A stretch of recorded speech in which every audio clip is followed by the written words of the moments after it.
Bismillahirrahmanirrahim. Today we are going to study chapter number 4 titled Revenue Cycle. These are the objectives of this chapter.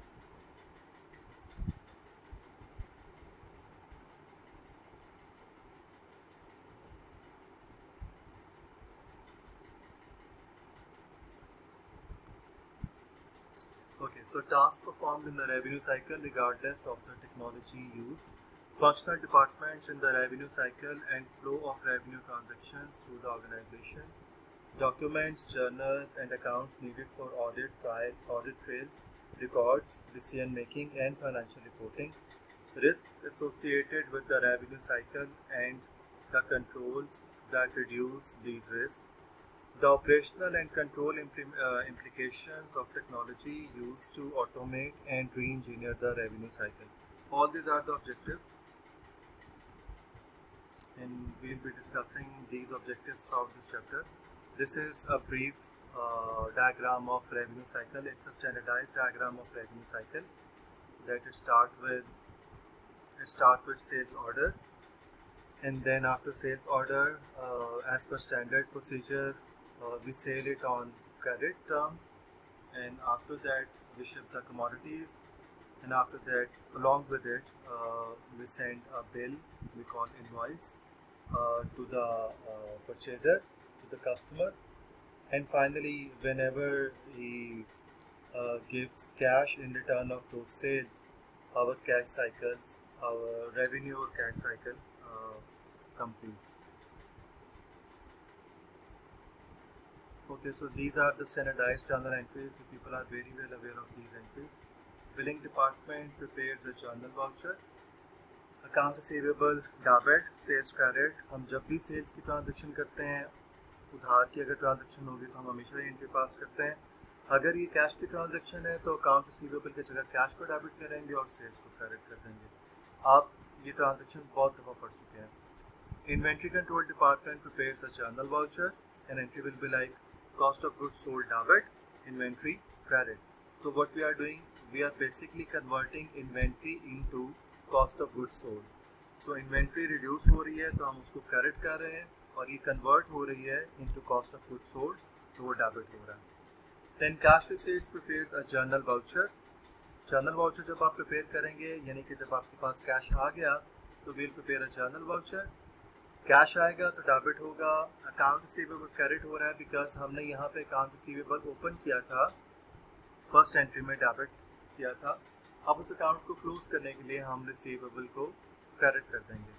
Close करना या settle करना means like 10,000 की अगर transaction थी और 10,000 ही आपको कैश रिसीव हो गया है तो now the account should be settled, तो हम उसको क्लोज कर देंगे 10,000 से. और अगर 10,000 की सेल थी और आपके पास अभी 6,000 आए हैं तो इसका मतलब है कि आप 6,000 से इसको क्रेडिट कर देंगे और बाकी 4,000 का भी रनिंग बैलेंस आपके पास पड़ा है. वो जब कभी आएगा तो आपका अकाउंट सेटल हो जाएगा. तो बेसिकली आप इस स्लाइड में समझें, ये एंट्रीज तो आप लोग मल्टी टाइम्स कर चुके हैं. आई होप ये आप सब लोगों को आती हैं और आप इनका जो भी लॉजिक है वो भी समझते हैं कि किस चीज़ के बढ़ने से डेबिट और किस चीज़ के कम होने से अकाउंट्स को क्रेडिट करते हैं. यहाँ पे समझने की बात ये है कि हमारे इस रेवेन्यू साइकिल के अंदर बिलिंग डिपार्टमेंट इन्वॉल्व है, इन्वेंट्री डिपार्टमेंट इन्वॉल्व है, और फिर हमारे पास ये जो कैश रिसीट करने वाला डिपार्टमेंट है ये इन्वॉल्व है. तो बेसिकली ये 3 डिपार्टमेंट्स इन्वॉल्व हैं. इसके अलावा और भी हैं. एंट्रीज के हवाले से हम ये बात कर रहे हैं. हमारे पास कंट्रोल लेजर्स भी होंगे, उनकी भी हम बात करेंगे आगे चल के, बट मेनली हमारे पास ये हैं. इन्वेंट्री है, सेल्स डिपार्टमेंट बिलिंग करेगा, and so on. Okay, so revenue cycle database. Database क्या होती है? We have already discussed it in our previous lectures. और फाइल्स, टाइप्स ऑफ फाइल्स भी हम लोग डिस्कस कर चुके हैं. यहाँ पे हमारे पास कौन सी मास्टर फाइल्स जनरेट होंगी, कौन सी ट्रांजैक्शन फाइल्स जनरेट होंगी और कौन सी अदर फाइल्स जनरेट होंगी, just in the reference of revenue cycle हम ये डिस्कस कर रहे हैं. सो मास्टर फाइल में हमारे पास कस्टमर मास्टर फाइल है, जहाँ से आप कस्टमर का डेटा उठाएंगे कि इस कस्टमर का ये नाम है, ये एड्रेस है, ये हमारे इसके साथ ट्रांजैक्शंस होती रही हैं.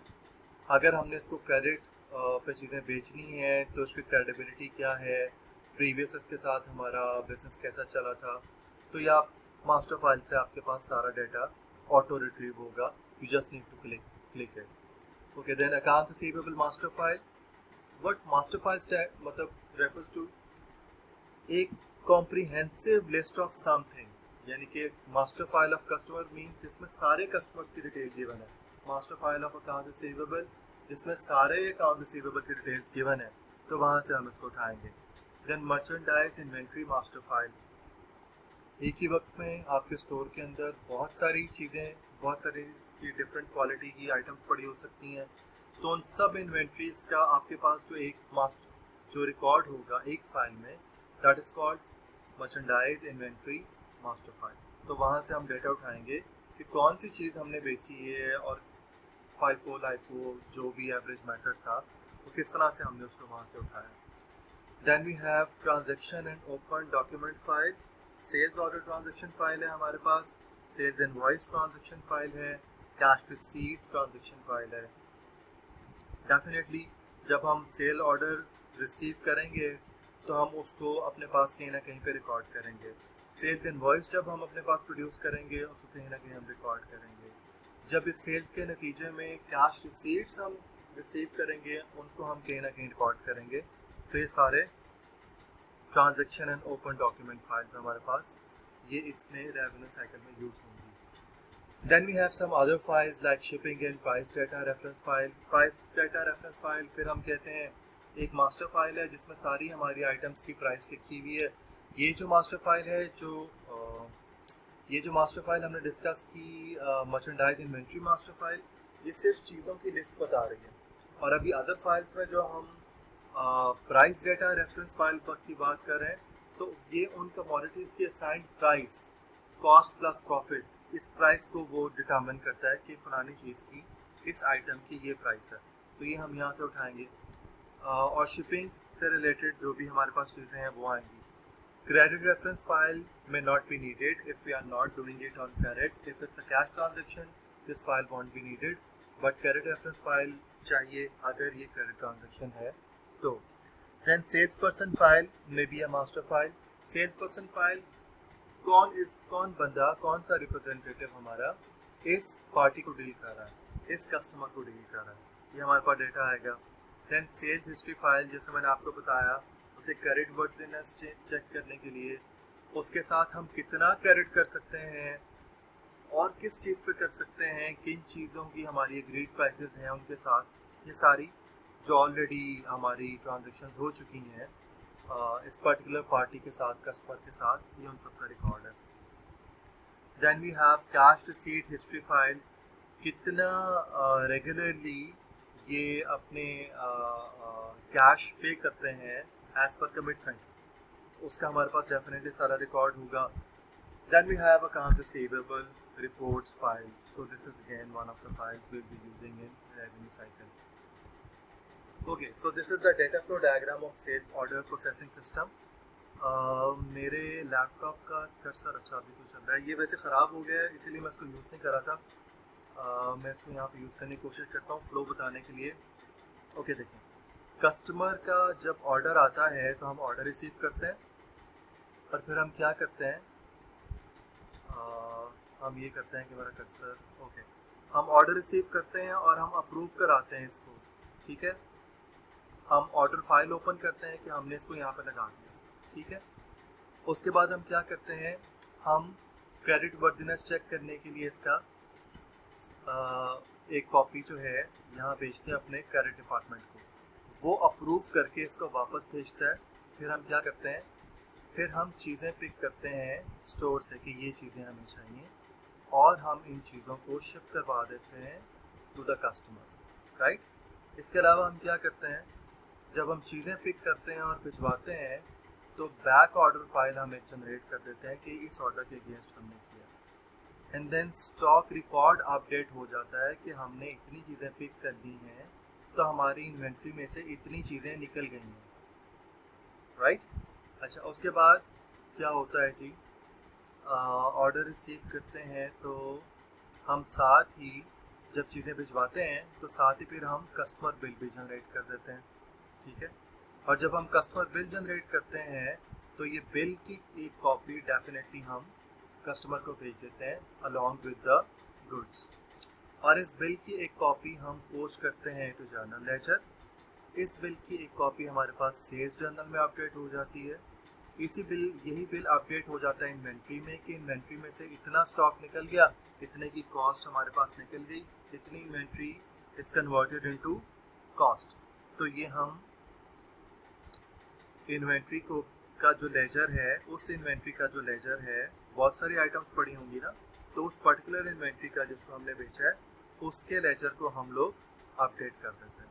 ठीक है, फिर हम क्या करते हैं, जर्नल लेजर में इसको पोस्ट कर देते हैं ऑब्वियसली, और जर्नल लेजर का जो रिकॉर्ड है वो अपडेट हो जाता है।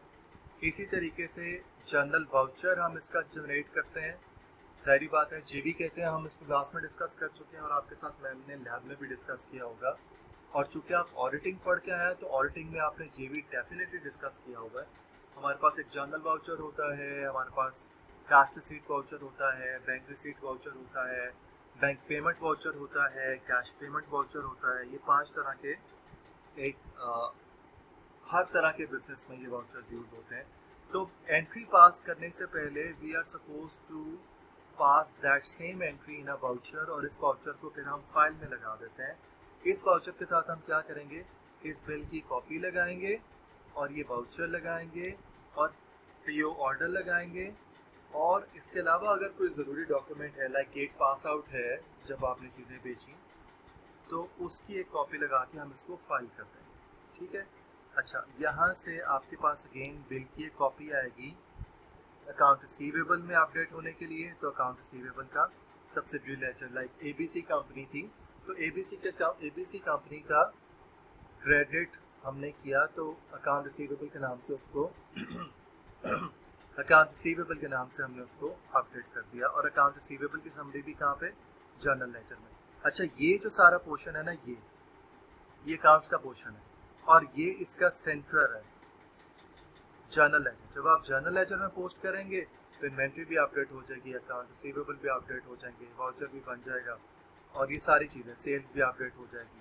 तो ये इसका सेंटर पॉइंट है, ये बाकी चीज़ें इसके गिफ्ट होंगी। ठीक है, तो मैंने इसको यहाँ से सारा एक्सप्लेन कर दिया, और ये सारी चीज़ें इंटरलिंक्ड हैं।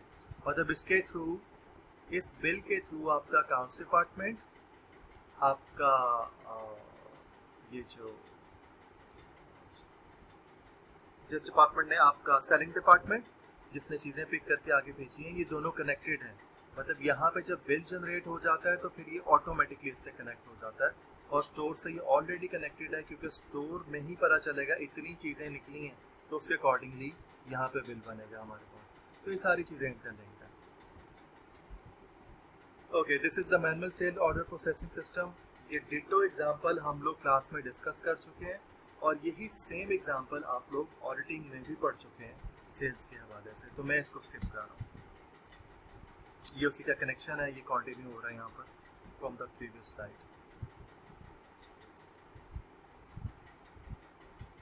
ओके, सो अभी जो हमने डेटा फ्लो डायग्राम के अंदर पढ़ लिया, ये उसी की रेपिटेशन है। मैं इसको पढ़ रहा हूँ, कोई क्वेश्चन होगा तो डेफिनेटली आप लोग मुझसे पूछेंगे, मैं आपको एक्सप्लेन कर दूंगा। सेल्स ऑर्डर प्रोसेसिंग के जो स्टेप्स हैं बस सिंपली वो मेंशन्ड है। Begins with a customer placing an order, purchase order आएगा। The sales department captures the essential details on sales order form, definitely ये होगा। The transaction is authorized by obtaining credit approval by the credit department, we just discussed कि हम जब purchase order receive करेंगे तो सबसे पहला काम ये करेंगे, क्रेडिट डिपार्टमेंट से अप्रूवल लेंगे। Sales information is released to the billing department, to warehouse department and to shipping department. Right? अच्छा, अब यहाँ पे ये रिकॉर्डिंग का टाइम मेरे पास ख़त्म हो रहा है, मेरे पास सिर्फ 15 मिनट्स का टाइम होता है, तो मैं इसको यहाँ पे ख़त्म कर रहा हूँ। मैं नेक्स्ट वीडियो से स्टार्ट करता हूँ। इस स्लाइड तक आई होप कोई प्रॉब्लम नहीं होगा। वेयर हाउस में हमारे पास स्टॉक रिलीज और पिकिंग टिकट होंगी, इसको मैं आगे एक्सप्लेन करता हूँ। ये वेयर हाउस का काम है इंश्योर करने के लिए कि जो क्वांटिटी हम ऐड कर रहे हैं या जो पीओ पे लिखी हुई थी क्या वही जा रही है, कोई चेंज तो नहीं है, और रीचेक के लिए। शिपिंग डिपार्टमेंट में पैकिंग स्लिप और शिपिंग नोटिस। शिपिंग नोटिस में लिखा होता है कि क्या क्या चीज़ें शिप हो रही हैं, और पैकिंग स्लिप में इनकी फर्दर डिटेल लिखी होती है। मैं इसको आगे मज़ीद भी एक्सप्लेन करूँगा। सो यहाँ पे मैं इसको ख़त्म कर रहा हूँ इस रिकॉर्डिंग को।